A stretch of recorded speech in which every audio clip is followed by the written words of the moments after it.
চাকুরি বাঁচাতে হলে করতে হবে বিয়ে। কোম্পানিতে অবিবাহিত কোনো কর্মী রাখা হবে না। আর আগামী কয়েক মাসের মধ্যে বিয়ে করতে না পারলে চাকরিটাই থাকবে না।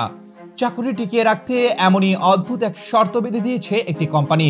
সহস্রাধিক কর্মীর ওই কোম্পানির এমন ঘোষণায় পড়ে গেছে নেট দুনিয়ায় হইচই। বয়স বাড়ছে কিন্তু তরুণ তরুণীরা বিয়ে করছে না। এ নিয়ে চিন্তার শেষ নেই চীন সরকারের। বিয়ের হার বাড়াতে তাই জারি করা হয়েছে নির্দেশনাও।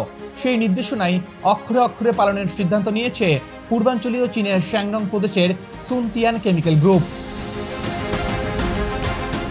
কোম্পানিটি তার কর্মীদের জানিয়ে দিয়েছে, অবিবাহিত কিংবা ডিভোর্সি কারোরই ঠাঁই হবে না তাদের প্রতিষ্ঠানে। সেপ্টেম্বর মাস শেষ হওয়ার আগেই কোম্পানির 28 থেকে 58 বছরের কেউ অবিবাহিত থাকতে পারবে না। প্রথমে জুন মাস পর্যন্ত সময় বেঁধে দেওয়া হয়, পরে জানানো হয় সেপ্টেম্বর মাসের ডেডলাইনের পরও কেউ যদি অবিবাহিত থাকে তাহলে তাকে চাকরিচ্যুত করা হবে। কোম্পানির ঘোষণায় বলা হয়, বিয়ের হার বাড়াতে সরকারের আহ্বানে সাড়া না দেওয়া অনুগত না থাকার লক্ষণ।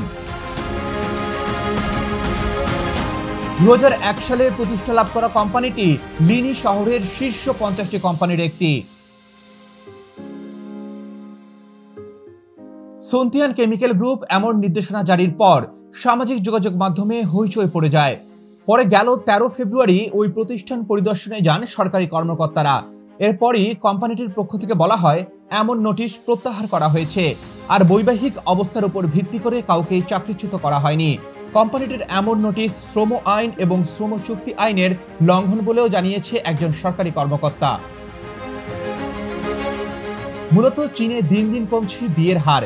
গেল বছর দেশটিতে 61 লাখ বিয়ে অনুষ্ঠিত হয়েছে। এটি আগের বছরের 76,80,000-এর চেয়ে প্রায় 20.5% কম। তবে বিয়ের হার কমলেও বেড়েছে সন্তান জন্মদানের হার। 2024 সালে চীনের রেকর্ড 95,40,000 নবজাতকের জন্ম হয়েছে। 2017 সালের পর এই প্রথম দেশটিতে এত শিশুর জন্ম হলো। অবশ্য বিশেষজ্ঞরা বলছেন, ইয়ার অব দ্য ড্রাগনের কারণে শিশু জন্মহার বেড়ে গেছে। তরুণ তরুণীদের মধ্যে বিয়ের আগ্রহ কমে গেছে। অবস্থা এমন হয়ে দাঁড়িয়েছে যে সরকারি বিভিন্ন সংস্থা চার হাত এক করতে নানা প্রণোদনা দিচ্ছে, তারপরেও তরুণ তরুণীরা বিয়ে করতে চাইছে না।